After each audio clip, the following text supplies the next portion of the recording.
Yan. Magandang umaga mga kasabong. July 1 po ngayon, 2024. Ito, tagal kong hindi nakapag-vlog dito sa aking YouTube, no? Siguro mga isang buwan. Nabisi po kasi ako dahil maraming nangyari. Nagkaroon ng bagyo, nagkaroon kami ng maraming trabaho sa farm, tapos yung pag-harvest po. Ito, kaya nga po ako nag-vlog ulit dahil today is July 1, 2024. Sabi ko nga, ito na po yung araw na nag-take note na ako, naglilista na po ako ng mga order na dadalhin po sa expo. Okay. Magdadala po tayo ng mga more or less mga 4 months doon at saka mga full grown breeding materials. Okay, take note mga kasabong, wala po akong planong magdala ng Class B doon. Wala po akong planong magdala ng blemish. Kaya sabi ko, ang dadalhin lang po namin doon ay lahat po ay piling-pili Class A. Ngayon, para doon po sa mga low budget na talagang sagad na sagad pa yung budget nila sa pang budget meal, dito na po kayo mag-PM sa akin dito sa farm. Pwede rin po kayo pumunta. Tapos pwede rin po kayo magpa-deliver kasi nationwide naman po ang mga shipper namin. Ayan mga kasabong. Sa hindi po nakakaalam kasi may magmula pa po nitong nakaraang May at itong lumipas na buwan na June ay simula na po kami naglabas ng 3 months. Dahil nga ang buwan ng August sa Expo ay halos po hindi na po sila abot ng 3 months. Kaya sabi ko, kailangan nilabas na po namin para marami po yung maka-avail ng 3 months. Ano po, mga kasabong, marami na po kumuha ng mga 3 months na trio. Pero hanggang ngayon po, available pa po hanggang ngayon kasi nasa buwan pa po tayo ng July. Ngayon po, marami pang available. Pero pagdating po ng August sa Expo ay karamihan po 4 months na. So, may iba na po ang presyo. So mga kasabong, ito nag-vlog po ako ngayon dahil una, meron tayong magandang tanong na sasagutin sa mga followers natin na nagtanong din. Tapos ito nga po dahil gusto kong i-announce na nag-big sale na po kami. Okay, ito pong presyong expo na supposed to be sa August pa ay effective today na po, July 1. Mga kasabong, kailangan lang po kayo mag-PM sa akin sa aking page, 4 Lines Team Farm, o kaya sa aking main Facebook na Mike Mendoza para po malaman nyo ang availability ng bloodline at ages na available at yung price. Okay, mga sabong, sinabi kong biggest sale, ibig sabihin pinakamura sa lahat ng presyo namin simula nung na mga lumipas na mga ilang taon na hindi pa tayo pandemic. So sabi ko nga, ito po ang presyong expo na in-open ko na po today, effective today July 1. So pwede po kayo makabili ng mga 3 months old pa dahil meron pa. Pwede rin po mag-avail ng 4 months old. Tapos sa darating na expo, pwede rin po kayong mag-avail ng mga yan. At siyempre yung full grown natin, marami po tayong 2-way cross na Class A pulit. Okay, pag sinabing Class A, kahit process po sila, napakaganda po talaga ng mga bloodline na ngayon, magandang figura, lahat na. So kaya po sila Class A. Ngayon, wala po tayong Class B crosses sa babae.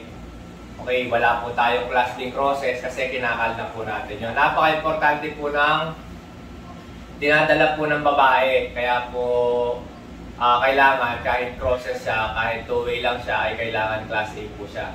And then, pinakamarami po yung hybrid natin. Yung hybrid natin, yung po yung short term ko sa ibang term ko sa pure.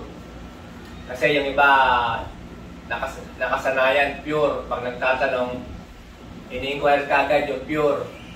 Sa panahon po ngayon, kagaya na sabi ko sa mga ilang vlog ko, wala na pong pure na manok ngayon. Sabi ko nga, biniro-biro ko pa yung ibang nagtatanong sa akin. Pero pure po yung manok, ibig sabihin wala po siyang halong gansa, walang halong bibe, itik, pure siya sa manok.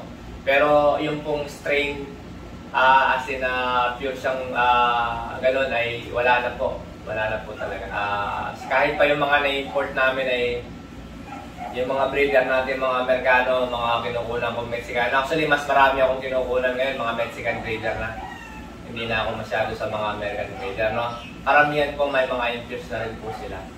So ayan mga kasabo, pag sinabi kong hybrid, yun po yung mga binibreed namin na mataas ang dugo, na nasa breeding type na po sila. Pwede silang i-breed. At the same time, pwede rin pong ilaban kasi mga hybrid vigor po lagi yan. Ayan mga kasabong, available na po yan. Kagaya na sabi ko, biggest sale, biggest discount ng 4-line skin farm simula po ngayon July 1. Pwede na po kayong mag-avail, pwede nyong ipaship. Pwede rin pong kung gusto nyo, hindi kayo makaano, sa expo na lang po pumunta. Booth number 127. Okay, sa Fiesta po, Expo, Fiesta. Location, Mall of Asia, Convention Center. Booth number 127 po ako. 127. Ayan, mga kasabong. August 16, 17, 18. Ayan po. Tatandaan nyo po. Okay, ang presyo po namin starting today hanggang sa Expo, iisang price na po yan.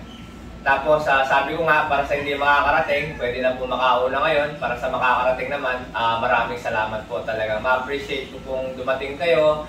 Kahit po hindi kayo bumili, makilala ko kayo, okay na po sa akin yun. Hindi ko pa po kasi masabi kung gaano po ka-konti ang madadalang manok doon kasi posible po talaga maubos. Pero dahil may booth na ako doon, meron na po tayong booth doon, hindi naman po pwedeng hindi tayo dumating. So sisikapin po namin may dala lahat ng posibleng ages na manok na pwede natin dalhin doon para po maka-avail lahat ng ating mga sabungero, lahat ng aking mga followers, small time ka man o big time ka man. Ayan mga kasabong ha, effective today, July 1. Biggest sale na po kami, biggest discount. Ayan mga sabong, sasagutin ko na ngayon yung isang katanungan ng ating isang follower. Bibihira akong makabasa ng mga tanong na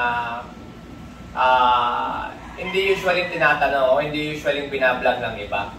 Okay, ito po yung tanong mga kasabong. Yung isang follower natin, meron siyang question. Kasi magsisimula na nga po ang breeding na naman. Kasi priming na po ngayon, July 1, priming na nga po pala. Kasi bago ko umpisan. Priming na nga po pala, July 1, magpi-priming na po tayo ng mga ating pang-breeding para sa papasok na early bird, which is supposed to be ang unang papisa is October born. So bago po mag-October, siyempre magsasalang ka ng 21 days. Dapat makaipon ka ng September na itlog. Hindi kailangan mag-August, may nakasalang ka na. So itong July po, kaya nga po priming. Priming ang July, August, breeding. September, pag-sasalang natin ng mga itlog, October ang pisa. So yan po yung tamang buwan ng ating season para sa early bird. Yan, mga